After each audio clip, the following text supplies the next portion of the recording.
మహాగణాధిపతయే నమః. ఓం గురుభ్యో నమః. ఓం శ్రీమాత్రే నమః. 28వ తేదీ జనవరి నుంచి 3వ తేదీ వరకు ఉన్నటువంటి గ్రహస్థితి ఏ విధంగా ఉంది అని చూసుకున్నట్లయితే ఈ యొక్క వార ఫలితాల్లో మనకి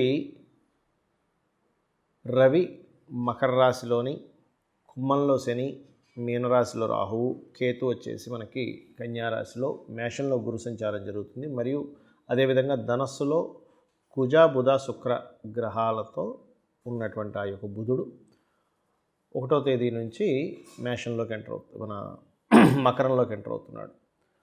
అదేవిధంగా చంద్రుడు సింహరాశి నుంచి తులారాశికి సంచరిస్తూ ఉంటాడు ఈ వారం రోజులు కూడా. మరి ఈ యొక్క గ్రహస్థితిని అనుసరించి ద్వాదశ రాశుల వారికి ఏ విధంగా ఉండబోతుంది అనేటువంటి విషయం, మరియు ఏ విషయాల పట్ల జాగ్రత్త వహించాలి, ఏ దేవతారాధన చేసుకోవాలి, దీంతోపాటు జాతక చక్రం కూడా లేనటువంటి వారు ఎటువంటి జాగ్రత్తలు తీసుకోవాలి, ఏ పని అవ్వాలంటే ఏ ఆరాధన చేసుకోవాలనే విషయం కూడా మనం తెలుసుకుందాం.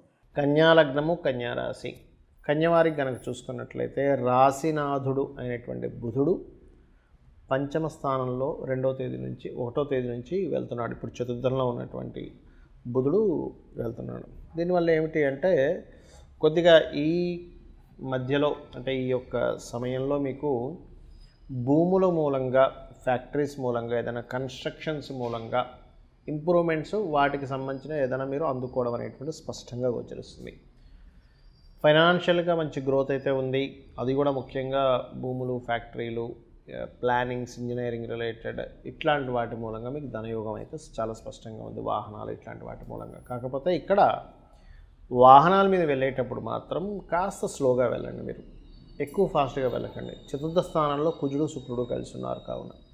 అలాగే ఇక్కడ ఈ పంచమంలో రవి మరియు 6వ స్థానంలో ఉండేటువంటి శనిని కనుక గమనించినట్లయితే చేస్తున్నటువంటి ఉద్యోగంలో మీకంటే పై అధికారుల యొక్క ఒత్తిడి వల్ల, లేదా పై అధికారులతో ఉండేటువంటి మీ రిలేషన్స్లో చిన్న చిన్న మిస్అండర్స్టాండింగ్స్ వల్ల ఉద్యోగం మారాలనేటువంటి నిర్ణయాలు తీసుకుంటూ ఉంటారు. ఆ యొక్క విషయంలో కాస్త జాగ్రత్తగా మారండి.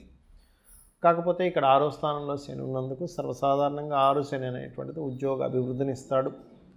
మరియు అదేవిధంగా కాస్త ఫలితం అంటే కొంతమంది చూడండి, అబ్బా కష్టపడ్డా ఫలితం లేదనుకునేటువంటి వారికి 6 శని ఎప్పుడూ కూడా గుర్తుపెట్టుకోండి, కష్టపడినటువంటి కష్టానికి ఫలితం ఇవ్వడం అనేటువంటిది కర్మకారకుడికి వచ్చింది కాబట్టి కర్మ ఖచ్చితంగా ఫలితం అనేటువంటిది అందిస్తుంది.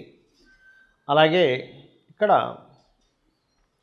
వివాహం కోసం ప్రయత్నం చేసేటువంటి వారు శుక్రవారాలు మీ యొక్క ప్రయత్నాలు ఎక్కువగా చేయండి. మంగళవారం, శుక్రవారం 2 రోజులు ఎక్కువగా చేయండి.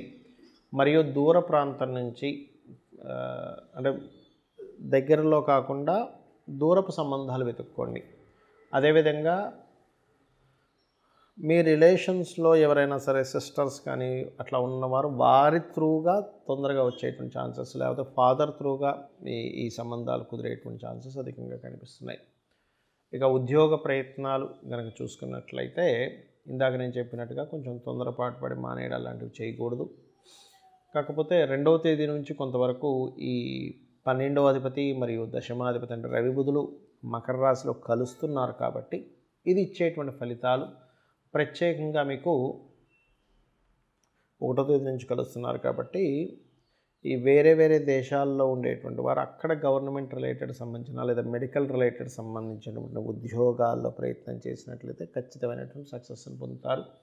ఈ వారం ప్రత్యేకంగా మీకు ఈ రాశిలో కేతువు యొక్క సంచారం అనేటువంటిది చిన్న చిన్న అంటే మ్యాజికల్ ప్లానెట్ అంటారు కేతువుని. కాకపోతే ఇదేంటంటే కొంచెం ఏదో తెలియని ఒక విచిత్రంగా, అంటే ఇలా చేస్తే బాగుంది, డిఫరెంట్గా ఏదైనా ట్రై చేయాలనిపించడం ఇట్లాంటివి ఇస్తుంది. బట్ ఏదేమైనప్పటికీ కూడా మీకు ఈ వారం వ్యాపార లాభాలు మాత్రం చాలా చక్కగా ఉంటాయి. Don't worry.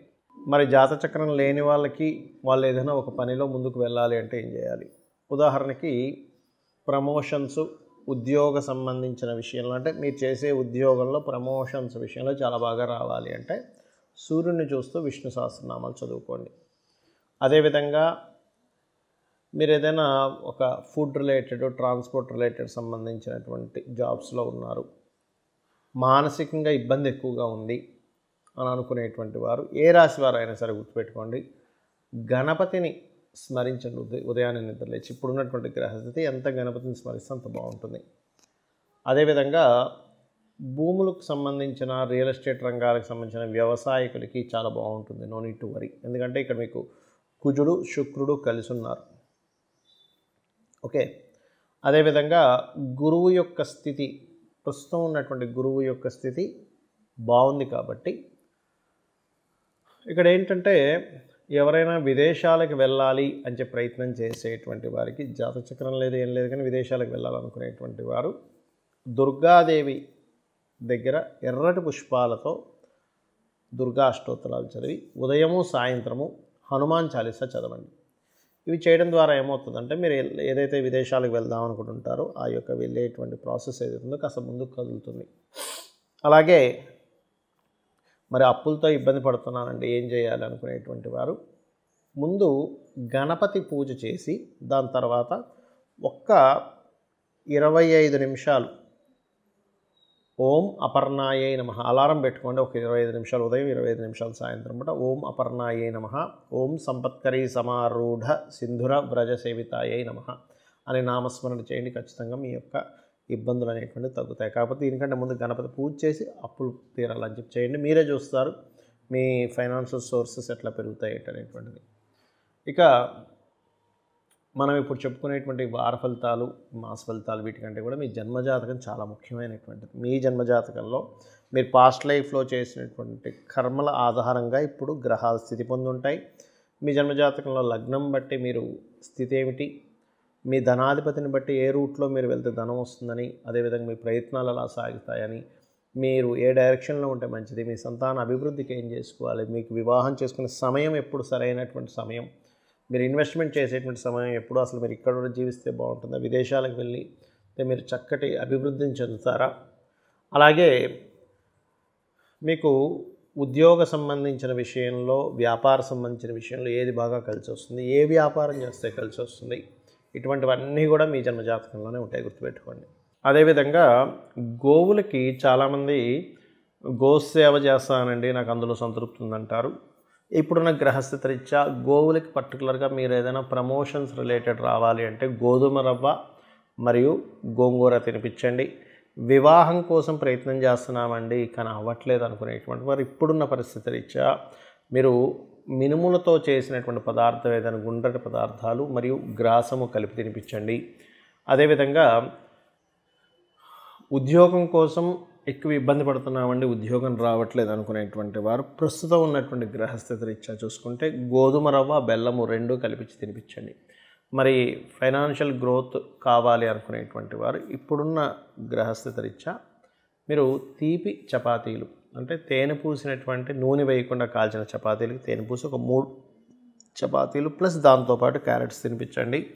దీని ద్వారా ఏమవుతుందంటే అంటే మీకు కొంతమందికి ఈ నవగ్రహ టెంపుల్స్ కానీ లేకపోతే ఇట్లాంటివి కొంచెం దగ్గరగా ఉండవు, గోశాలకి గోవు దగ్గరికి వెళ్ళి చేయాలనిపిస్తూ ఉంటుంది. అటువంటి వారు ఈ యొక్క పరిహారం చేసుకోవడం ద్వారా చాలా చక్కటి ఫలితాలు మీరు పొందుతారు. మరి మన జన్మజాతకంలో ఇవన్నీ ఉంటే మనం ఎందుకు గోచార ఫలితాలు చూస్తున్నాము అంటే మన నిర్ణయాలకి బయట ఉండేటువంటి వాతావరణం కూడా సహకరించాలి. అంటే మనం ఒక నిర్ణయం తీసుకున్నాం ఒక దగ్గరికి వెళ్ళాలని, కానీ బయట ట్రాఫిక్ జామ్ ఉంది అనుకుని వెళ్ళలేము కాబట్టి కొంచెం ముందుగా బయలుదేరుతాం, లేకపోతే ఇంకో రూట్ వెతుక్కుంటాం. అలాగే ఇప్పుడు ఉండేటువంటి గోచార ఫలితాలు ఏమిటంటే ఇప్పుడు ఉన్నటువంటి పరిస్థితి ఈ రోజున్న పరిస్థితి లాంటిదన్నమాట. ఇక మనం ఇప్పుడు చెప్పుకునేటువంటి వార ఫలితాలు, మాస ఫలితాలు వీటికంటే కూడా మీ జన్మజాతకం చాలా ముఖ్యమైనటువంటిది. మీ జన్మజాతకంలో మీరు పాస్ట్ లైఫ్లో చేసినటువంటి కర్మల ఆధారంగా ఇప్పుడు గ్రహాలు స్థితి పొందుంటాయి. మీ జన్మజాతకంలో లగ్నం బట్టి మీరు స్థితి ఏమిటి, మీ ధనాధిపతిని బట్టి ఏ రూట్లో మీరు వెళ్తే ధనం వస్తుందని, అదేవిధంగా మీ ప్రయత్నాలు ఎలా సాగుతాయని, మీరు ఏ డైరెక్షన్లో ఉంటే మంచిది, మీ సంతాన అభివృద్ధికి ఏం చేసుకోవాలి, మీకు వివాహం చేసుకునే సమయం ఎప్పుడు సరైనటువంటి సమయం, మీరు ఇన్వెస్ట్మెంట్ చేసేటువంటి సమయం ఎప్పుడు, అసలు మీరు ఇక్కడ కూడా జీవిస్తే బాగుంటుందా, విదేశాలకు వెళ్ళి మీరు చక్కటి అభివృద్ధిని చెందుతారా, అలాగే మీకు ఉద్యోగ సంబంధించిన విషయంలో, వ్యాపార సంబంధించిన విషయంలో ఏది బాగా కలిసి వస్తుంది, ఏ వ్యాపారం చేస్తే కలిసి వస్తుంది, ఇటువంటివన్నీ కూడా మీ జన్మజాతకంలోనే ఉంటాయి, గుర్తుపెట్టుకోండి.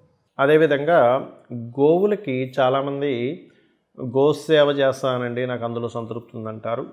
ఇప్పుడున్న గ్రహస్థితి రీత్యా గోవులకి పర్టికులర్గా మీరు ఏదైనా ప్రమోషన్స్ రిలేటెడ్ రావాలి అంటే గోధుమ రవ్వ మరియు గోంగూర తినిపించండి. వివాహం కోసం ప్రయత్నం చేస్తున్నామండి కానీ అవ్వట్లేదు అనుకునేటువంటి వారు ఇప్పుడున్న పరిస్థితి రీత్యా మీరు మినుములతో చేసినటువంటి పదార్థం ఏదైనా గుండ్రటి పదార్థాలు మరియు గ్రాసము కలిపి తినిపించండి. అదేవిధంగా ఉద్యోగం కోసం ఎక్కువ ఇబ్బంది పడుతున్నామండి, ఉద్యోగం రావట్లేదు అనుకునేటువంటి వారు ప్రస్తుతం ఉన్నటువంటి గ్రహస్థితి రీత్యా చూసుకుంటే గోధుమ రవ్వ బెల్లము రెండూ కలిపించి తినిపించండి. మరి ఫైనాన్షియల్ గ్రోత్ కావాలి అనుకునేటువంటి వారు ఇప్పుడున్న గ్రహస్థితి రీత్యా మీరు తీపి చపాతీలు అంటే తేనె పూసినటువంటి నూనె వేయకుండా కాల్చిన చపాతీలకి తేనె పూసి ఒక 3 చపాతీలు ప్లస్ దాంతోపాటు క్యారెట్స్ తినిపించండి. దీని ద్వారా ఏమవుతుందంటే అంటే మీకు కొంతమందికి ఈ నవగ్రహ టెంపుల్స్ కానీ లేకపోతే ఇట్లాంటివి కొంచెం దగ్గరగా ఉండవు, గోశాలకి గోవు దగ్గరికి వెళ్ళి చేయాలనిపిస్తుంటుంది. అటువంటి వారు ఈ యొక్క పరిహారం చేసుకోవడం ద్వారా చాలా చక్కటి ఫలితాలు మీరు పొందుతారు. మరి మన జన్మజాతకంలో ఇవన్నీ ఉంటే మనం ఎందుకు ఈ గోచార ఫలితాలు చూస్తున్నాము అంటే మన నిర్ణయాలకి బయట ఉండేటువంటి వాతావరణం కూడా సహకరించాలి. అంటే మనం ఒక నిర్ణయం తీసుకున్నాం ఒక దగ్గరికి వెళ్ళాలని, కానీ బయట ట్రాఫిక్ జామ్ ఉందనుకోండి వెళ్ళలేము, కాబట్టి కొంచెం ముందుగా బయలుదేరుతాం, లేకపోతే ఇంకో రూట్ వెతుక్కుంటాం. అలాగే ఇప్పుడు ఉండేటువంటి గోచార ఫలితాలు ఏమిటంటే ఇప్పుడు ఉన్నటువంటి పరిస్థితి ఈ రోజున్న పరిస్థితి లాంటిదన్నమాట. కాబట్టి ఇవి తెలుసుకుంటూ మీ యొక్క జీవితాలని ఆనందమయం చేసుకుంటారని, ఆ లలితాంబిక అమ్మవారి యొక్క అనుగ్రహము, ఆ పితృదేవతల అనుగ్రహం మీరు పరిపూర్ణంగా పొందాలని మనస్ఫూర్తిగా కోరుకుంటూ శ్రీమాత్రే నమః.